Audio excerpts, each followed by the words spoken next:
Assalamualaikum warahmatullahi wabarakatuh. Selamat pagi anak-anak. Hari ini kita akan belajar bersama tentang sholat jamak dan qashar. Bersama saya, Ibu Siti Khairatul Sulistiasih.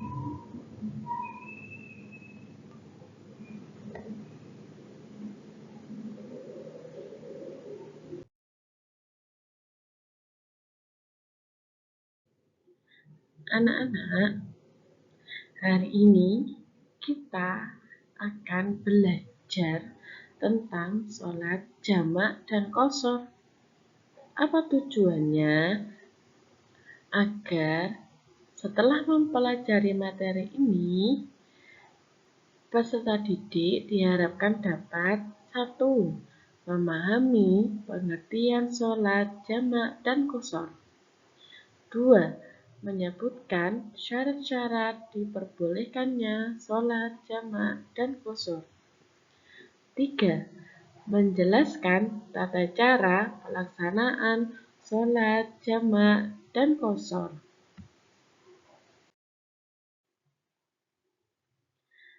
Anak-anak, apa sih sholat jamak itu?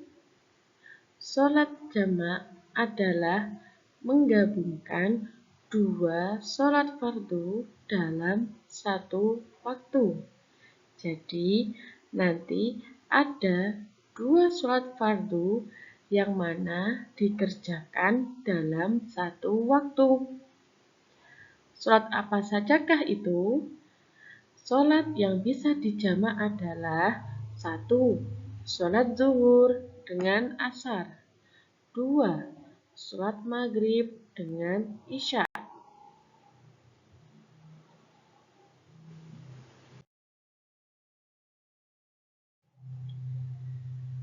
Sedangkan pengertian sholat qashar adalah meringkas sholat fardu yang 4 rakaat menjadi 2 rakaat.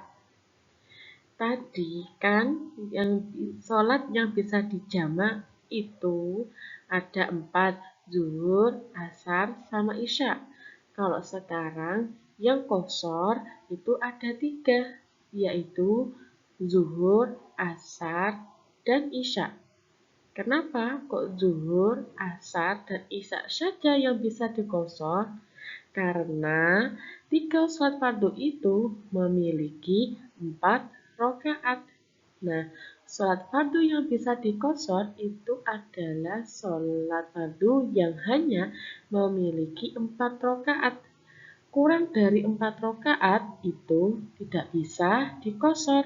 Seperti maghrib. Maghrib itu hanya 3 rakaat. Jadi tidak bisa diqashar. Akan tetapi bisa dijamak.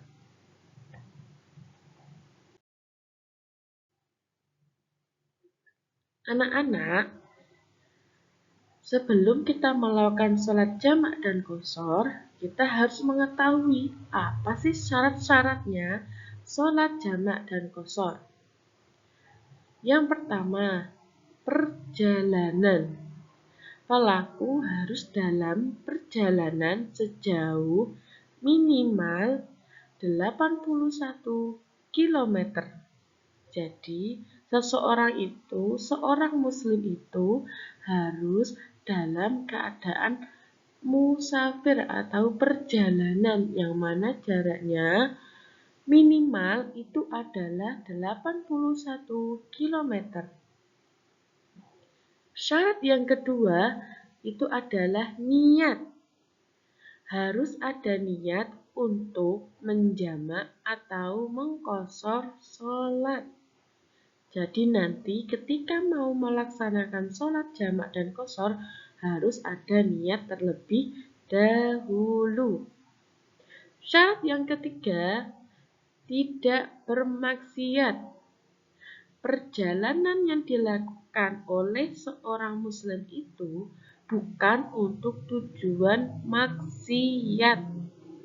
Contohnya, bepergian jauh dari Kediri ke Jakarta, naik mobil, tetapi tujuannya untuk mengedar atau jual beli narkoba, maka seseorang itu tidak boleh melaksanakan sholat jamak dan qashar. Syarat yang keempat, musafir. Masih dalam status musafir, belum menetap lebih dari 4 hari di tempat tujuan. Anak-anak, perlu diketahui bahwasannya sholat jamak dan qashar itu hukumnya adalah mubah atau boleh. Boleh dilakukan jika memenuhi syarat-syarat sholat jamak dan qashar. Dan sholat jamak qashar itu merupakan suatu rukhsah. Apa itu rukhsah?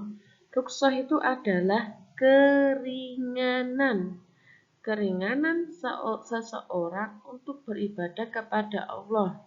Sholatnya boleh digabungkan dalam satu waktu dan diringkas rakaatnya. Jadi itu suatu keringanan bagi seorang musafir.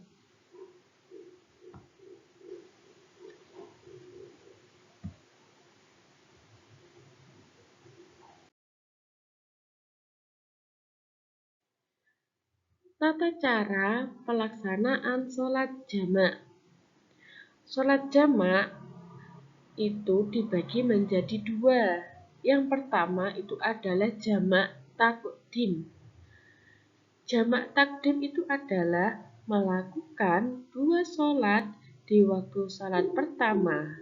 Contohnya, sholat zuhur dan asar dilakukan di waktu zuhur. Sholat maghrib dan isya dilakukan di waktu maghrib, itu jamak takdim. Jadi dilakukan di waktu yang pertama atau yang awal. Yang kedua itu adalah jamak takhir. Melakukan dua sholat di waktu salat kedua. Contoh, sholat zuhur dan asar dilakukan di waktu asar. Sholat maghrib dan isya dilakukan di waktu isya. Nah, itu namanya jamak takhir.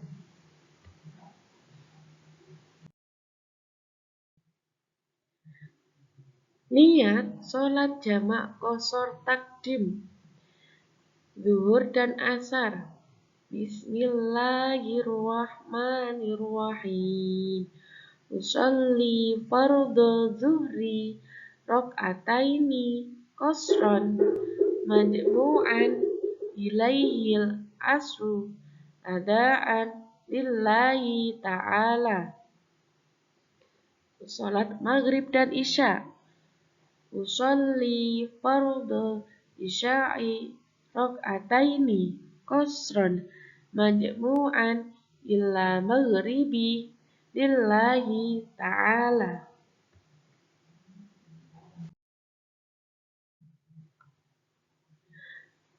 Niat sholat jamak qashar takhir zuhur dan asar. Usolli fardhu asri rok'ataini qashran majmu'an ila zuhri lillahi ta'ala. Maghrib dan isya. Usolli fardhu maghribi salasa raka'atin tajmu'an ilaihil isya'u lillahi ta'ala.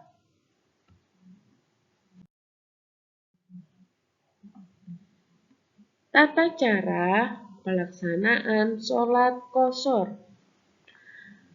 Melakukan sholat yang 4 rakaat menjadi 2 rakaat. Jadi, sholat qashar itu hanya bisa dilakukan untuk sholat fardu yang memiliki 4 rakaat. Yang mana nanti 4 rakaat itu nanti diringkas menjadi 2 rakaat. Yang kedua, mengikuti tata cara sholat biasa. Hanya jumlah rakaatnya yang dikurangi atau diringkas. Jadi, sholatnya itu sama seperti kita melaksanakan sholat biasanya. Cuma bedanya itu adalah rakaatnya yang awalnya 4 rakaat kemudian diringkas menjadi 2 rakaat.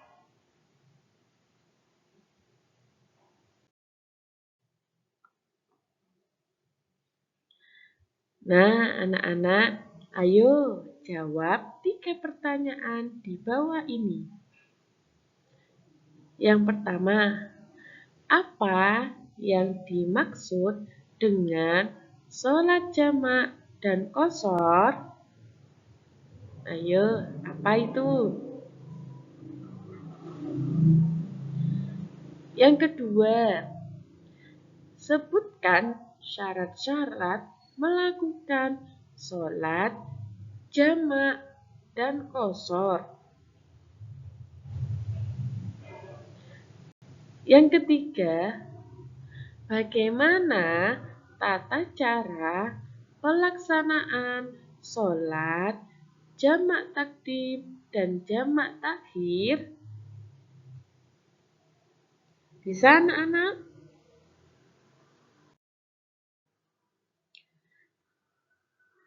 Kesimpulannya anak-anak, sholat jamak dan qashar adalah keringanan yang diberikan dalam Islam untuk memudahkan umat muslim yang sedang dalam perjalanan. Tadi sudah dijelaskan, sholat jamak dan qashar adalah rukhsah. Nah, rukhsah itu apa? Nah, ini keringanan. Dengan memahami ketentuan ini, kita dapat melaksanakan ibadah dengan baik meskipun dalam kondisi bepergian. Jadi anak-anak, kita walaupun dalam keadaan bepergian perjalanan jauh, kita harus tetap melaksanakan sholat.